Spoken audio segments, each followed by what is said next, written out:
کہ عید میلاد النبی، نبی کے پیدائش کے دن عید منائی جائے گی. بتاؤ نبی نے 2 عیدیں بتائی یا نبی نے 3 عیدیں بتائی؟ ارے اگر نبی نے 3 عیدیں بتائی ہیں تو پھر امام بخاری نے نعوذ باللہ دھوکہ دیا ہوگا.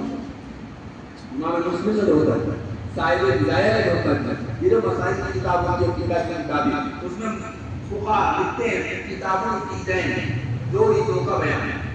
عربی کیا بولتے ہیں؟ کتابوں عیدین، عید ایک عید اور عیدین 2 بولو، عید ایک عید اور عیدین 2 عید. آپ علماء کے پاس بیٹھو، جتنی کتابیں پڑھائی جاتی ہیں ان ساری کتابوں میں چاہے وہ قدوری ہو، چاہے صاحب نور اللہ، چاہے صاحب ہدایہ، کوئی بھی ہو، آپ علماء کے پاس بیٹھو، جتنی کتابیں ان کو درس نظام میں فقہ کے نام پر پڑھائی جاتی ہیں سب میں عنوان یہ ٹاپک قائم کیا گیا ہے کتاب العیدین، مطلب 2 عیدوں کا بیان ہے. ان کو 2 عید، ایک ہے عید فطر اور ایک ہے عید میلاد النبی.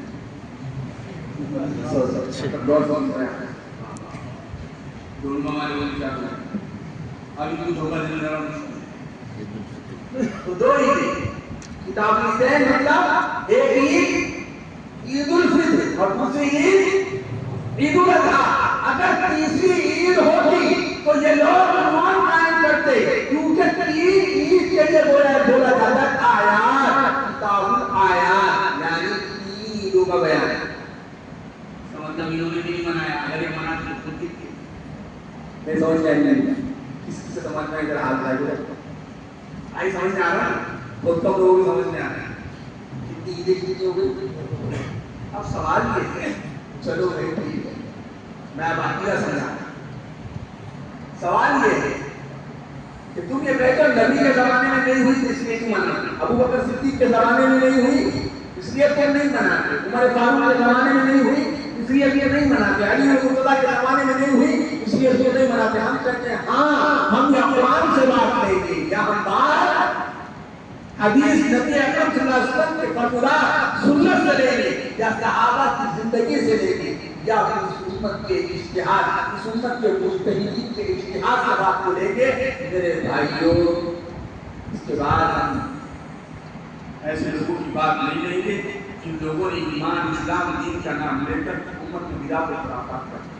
تو سوال یہ پیدا ہوتا ہے کہ جب تم کہتے ہو کہ دور نبوت میں نہیں رہی صحیح منا رہے تو تمہارے زمانے میں بھی یہ چیزہ لگانا اور یہ 4 مہینے لگانا اور یہ جماعت میں جانا، یہ مائک کا استعمال کرنا، نبی کے زمانے میں تھا کیا مائک؟ پھر تم مائک میں نماز کیوں پڑھاتے اور 3 دن اچھتا 4 مہینے نبی کے زمانے میں تھا کیا اور تم کیوں جاتے؟ سوال سمجھ میں آ رہا ہے؟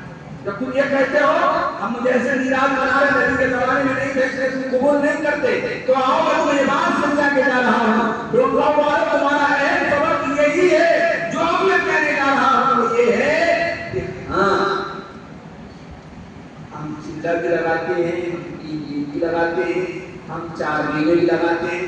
جو وہ کہتے ہیں سلیٹ کی مسجد نبی کے زمانے میں تھی، بخاری میں ہے کھجور کے تنوں کا پلر تھا، کھجور کے پتوں کا چھت تھا، یہ مسجد نبی کا نیچے ریت بچھی ہوئی تھی. تمہارے یہاں تو قالین بچھی ہوئی تھی، اوپر پنکھا ہے، مائک میں تم نماز پڑھاتے تو کیا تمہاری یہ نماز کا پڑھنا اور تمہارے پنکھوں کے نیچے نماز کا پڑھنا کیا یہ صحیح ہے؟ یہ تو نبی کے زمانے میں بھی نہیں تھا. بات سمجھ میں آ گئی؟ آپ جب انہیں کہہ سکتے ہیں تو پھر سمجھ لیں کہ اللہ کے نبی صلی اللہ علیہ وسلم تحقیق کیا گیا اور وہ روایت ہے بخاری شریف جس کی راویہ ہے حضرت عائشہ رضی اللہ عنہا.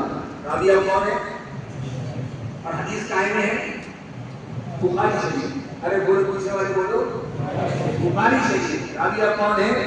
حضرت عائشہ رضی اللہ تعالیٰ عنہ. اللہ کے نبی علیہ السلام نے فرمایا من آوَسَ فِي أَمْرِنَا هَذَا مَا لَيْسَ فِيهِ فَهُوَ رَدٌّ.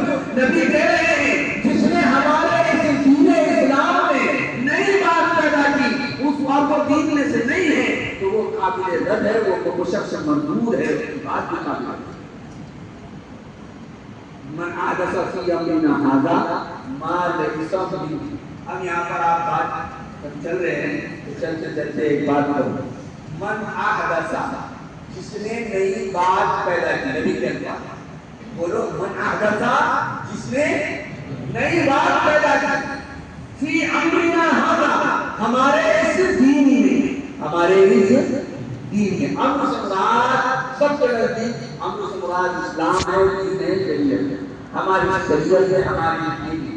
ماں نہیں سکتی ہوں، جو دین میں سے نہیں ہے تو ہوا رسول، تو وہ کیا ہے؟ قابل رد ہے، وہ سب سے مردود ہے۔ بات سمجھ میں آ رہی ہے؟ یہاں پر دو باتوں پر آپ غور کریں۔